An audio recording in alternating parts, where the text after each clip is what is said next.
Entonces, a ver, ahí, ¿sí se me oye bien? Vale, bueno, entonces repito, rapidísimo. Gracias a todos los organizadores, gracias a Eric por su moderación, y gracias a todas las personas que nos están escuchando en los diversos canales de difusión de aquí, de este gran evento, ¿vale? Voy a comenzar porque pues el tiempo es importante, entonces, sí, vale. Esta breve ponencia que le puse internalización de los sistemas de vigilancia e imperativos superlógicos, ¿no? Comienzo, dice, en su célebre obra Vigilar y Castigar, publicada en 1975, Michel Foucault abordaría una exposición histórica que tendría por objetivo dar cuenta de la génesis y el desarrollo de los sistemas penitenciarios modernos, así como de su función al interior de las denominadas sociedades disciplinarias. Uno de los puntos cruciales de dicha exposición es aquel en el que se aborda la idea del panoptismo, noción que parte desde la consideración del panóptico como estructura arquitectónica, pero que no queda reducida solo a ello, ya que uno de los puntos de inflexión de la idea de lo panóptico es su separación de la materialidad del edificio y su integración en lo que podemos llamar la internalización de los sistemas de vigilancia. El presente trabajo busca explorar cómo es que podemos reflexionar acerca del proceso de internalización de esos sistemas de vigilancia y, para dicha empresa, consideramos que el psicoanálisis freudiano nos es útil, particularmente los conceptos del ideal del yo y el desarrollo de la segunda tópica. En consecuencia, expondremos primero qué es el panoptismo y sus mecanismos, después mencionaremos en líneas generales el desarrollo conceptual del ideal del yo y del superyo, para finalmente aventurarnos a dar un par de conclusiones. El desencadenamiento de la peste en el siglo XVIII fungió como un catalizador para establecer en las localidades francesas afectadas por la enfermedad sistemas de control y vigilancia con características específicas. Se trataba de cuidar los alimentos, a qué hora debían de ser consumidos, quiénes podían entrar y salir de casa, y en la calle se establecieron numerosos puntos de control para el cuidado del tránsito humano. Los cadáveres de aquellas personas que fueron afectadas por la peste debían ser tratados con especial cuidado, siguiendo toda una serie de procedimientos para su tratamiento. Como podemos imaginar, cualquier infracción acometida en contra de estas reglas tenía por secuencia severos castigos. En términos generales, no solo en este periodo y localidad, la patología ha significado la institución de normas médicas y sociales que ameritan el aumento de la vigilancia de los sujetos. Y cito a Foucault: contra la peste, que es mezcla, la disciplina hace valer su poder, que es análisis. La peste ha provocado esquemas disciplinarios. Hasta aquí la cita. Es también durante este siglo XVIII que las ideas de uno de los representantes más importantes del utilitarismo, Jeremy Bentham, se encontraban siendo leídas con profundo interés, en particular lo que el filósofo y el jurista proponía a propósito del panóptico, una estructura arquitectónica cuya principal función era la de poder verlo todo sin ser visto. Y cito de nueva cuenta a Foucault: de ahí el efecto mayor del panóptico, inducir en el detenido un estado consciente y permanente de visibilidad que garantice el funcionamiento automático del poder, hacer que la vigilancia sea permanente en sus efectos, incluso si es discontinua en su acción. Hasta aquí la cita. Como se desprende de la cita anterior, lo realmente innovador del panóptico no era la vigilancia como tal, sino el mecanismo que posibilitaba que el sujeto se sintiera permanentemente vigilado, aun cuando no lo estuviese. En este sentido, el panoptismo instituyó una forma de ser del sujeto en la que todo el tiempo éste se siente controlado, atendiendo de manera constante a las posibles consecuencias, castigos, en caso de la desobediencia de las normas y de las leyes. Finalmente, lo que significó la aplicación del panoptismo para los sujetos en su individualidad terminó por expandirse a la esfera de lo social, de lo colectivo, generando nuevas formas de relaciones que reforzaron la disciplina. Y aquí voy a citar a Foucault, dice: la solución del panóptico a este problema es que el aumento productivo del poder no puede ser garantizado más que si, por una parte, tiene la posibilidad de ejercerse de manera continua en los basamentos de la sociedad, hasta su partícula más fina, y si por otra, funciona al margen de estas formas repentinas, violentas, discontinuas, que están vinculadas al ejercicio de la soberanía. El cuerpo del rey, con su extraña presencia material y mítica, con la fuerza que él mismo despliega o que transmite a algunos, se halla en el extremo opuesto de esta nueva física del poder que define el panoptismo. Su dominio es, por el contrario, toda esa región de abajo, la de los cuerpos irregulares, con sus detalles, sus movimientos múltiples, sus fuerzas heterogéneas, sus relaciones espaciales. Hasta aquí Foucault. Por lo tanto, y dicho lo anterior, reforzamos aquello relativo a las implicaciones del panoptismo cuando se sostiene que, y cito, es el principio general de una nueva anatomía política, cuyo objeto y fin no son la relación de soberanía, sino las relaciones de disciplina. Hasta aquí Foucault. Vamos a entrar ahora un poco rápido a el concepto del ideal del yo y superyo en el análisis freudiano, y dice de la siguiente forma.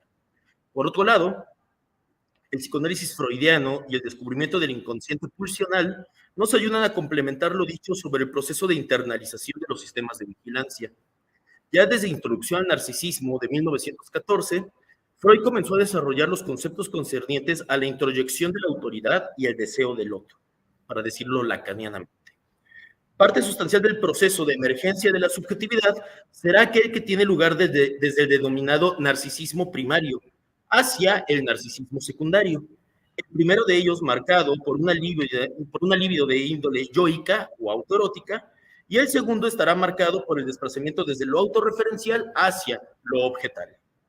Como consecuencia de dicho proceso, y en relación también a la superación del complejo del Edipo, el yo habrá generado dos instancias, el yo ideal y el ideal del yo. Sobre el segundo de estos conceptos debemos decir lo siguiente, y cito a Freud: la formación de un ideal sería, por parte del yo, la condición de la represión.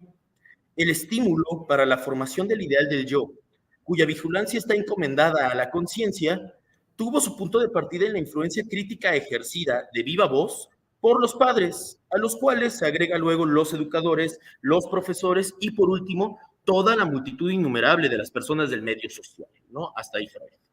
Extraemos de lo anterior lo siguiente: el ideal del yo puede ser entendido ciertamente como introyección de la voz de la autoridad.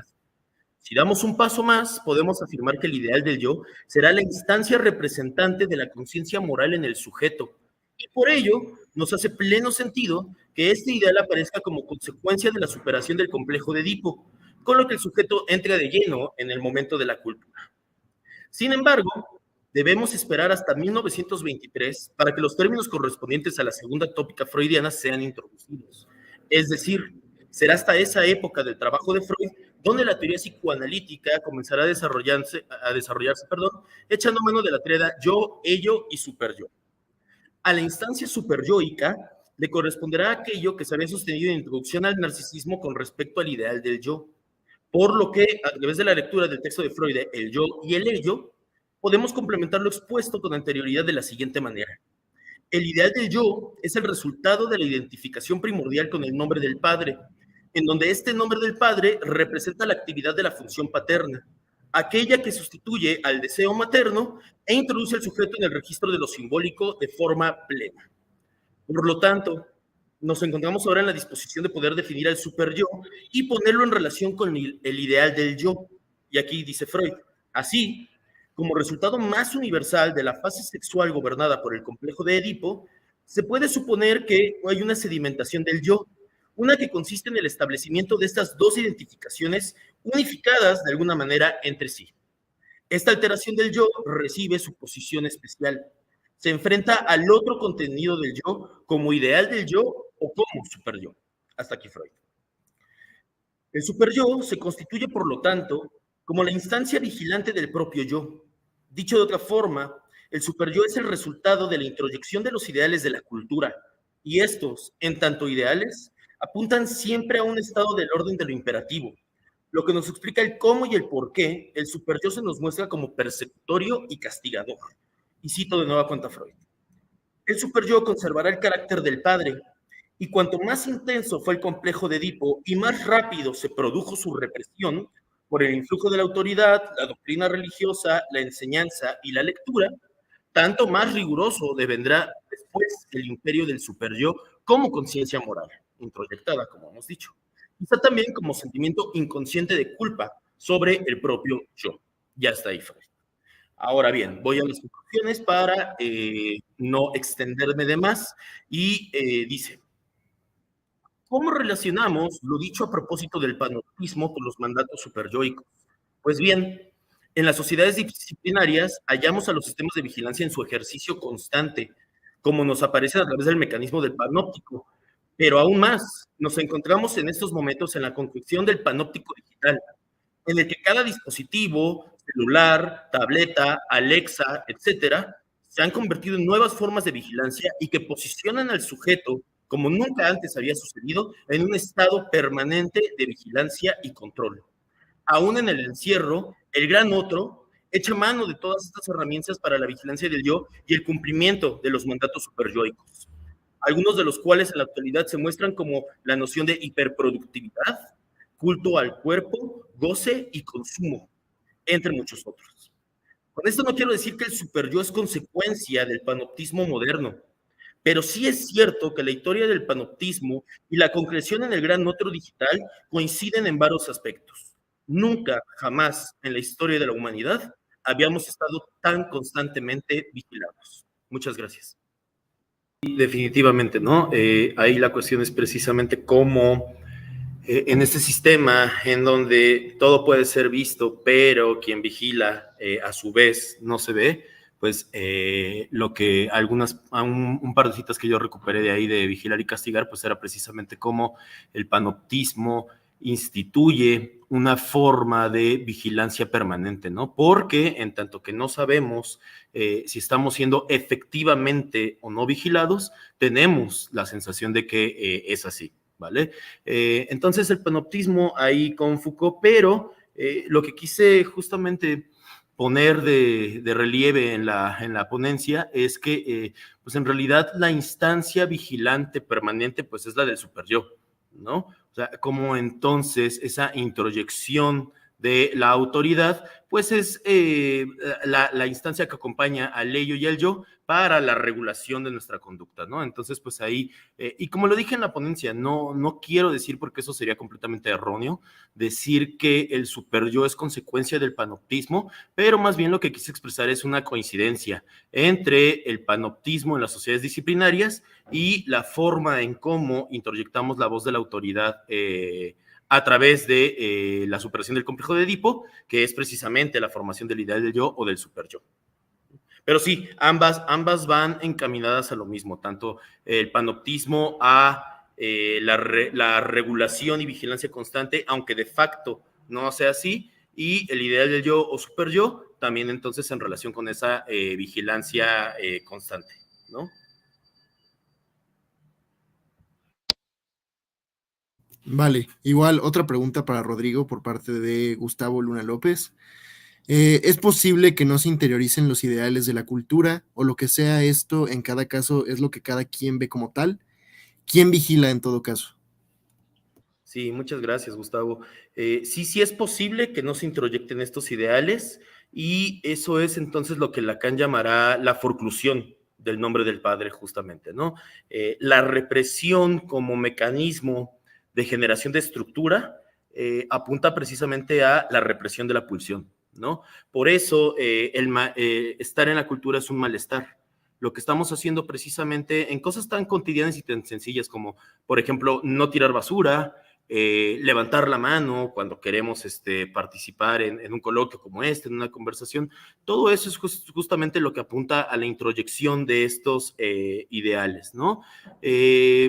También como puse ahí en una cita del yo y el ello, va a depender, esto dependerá de la fuerza que este significante, que también eso es algo que quería aclarar cuando hablamos de nombre del padre o deseo materno, pues estamos hablando en términos de funciones, no es necesariamente en términos biológicos lo que mencionamos. Entonces, la voz de la autoridad, si lo quieren ver así, la función de la voz de la autoridad, que sería el nombre del padre, pues eso va a determinar qué tan persecutor y vigilante es el superyo dependiendo del sujeto, ¿no? Ahí también una enseñanza religiosa, por ejemplo, que es muy estricta y a la cual le dice al infante en cuestión que Dios lo ve todo y que si se porta mal se va a ir al infierno. Y claro, esto entonces en el momento en que se introyecta ese discurso, pues lo más probable, ni siquiera es algo seguro, pero sí lo más probable sería que estuvimos con un super yo bastante vigilante, ¿no? Bastante castigador, ¿no? Lo mismo lo que pasa en situaciones como la melancolía, ¿no? Lo que hoy en día llamaríamos depresión, ¿no? Ahí en el yo y el ello también va a decir Freud que el super yo del melancólico pues es bastante más castigador que muchos otros, ¿no? Ante el malestar o ante la angustia en una depresión, una melancolía, repito, pues el super yo suele reforzar pensamientos catastróficos, de angustia o de autocastigo, ¿no? Entonces, es posible que no se introyecten los ideales de la cultura, sí, pero ahí estaríamos entonces en una estructura psicótica, porque no hubo represión, sino más bien hubo forclusión del nombre del padre, es decir, de esa voz de la autoridad, eso ya con términos más lacanianos, ¿no? ¿Quién vigila en todo caso? Pues para una estructura neurótica, que la estructura neurótica sería la del el sujeto de la cultura por antonomasia, porque justo la cultura supone la represión de la pulsión, el hecho de que yo, por ejemplo, en este momento, pues no pueda llevar a cabo algún acto que no sea el adecuado en el contexto de un congreso como en el que estamos, ¿no? Pero piénsenlo más allá de cualquier otra, de ese ejemplo, ¿qué es lo que nos hace la cultura en última instancia? Pues es reprimir un montón de nuestra pulsión. Si yo tengo hambre, pues yo entonces debo ir a la tienda, pagar por los alimentos que quiero consumir y posteriormente salir, cocinarlos, etcétera, ¿no? Cosa que si no estuviéramos en el mundo de la cultura, pues supondríamos que si yo tengo hambre puedo llegar incluso con mi vecino, abrir su refrigerador, golpearlo si es que se me pone encima, para poder entonces yo robarme todos los alimentos que estarían en su refrigerador, ¿no? Entonces, la instancia vigilante de toda esa represión de la pulsión es justamente lo que Freud va a llamar el superyo, ¿no? No sé si con esto contesto de alguna manera.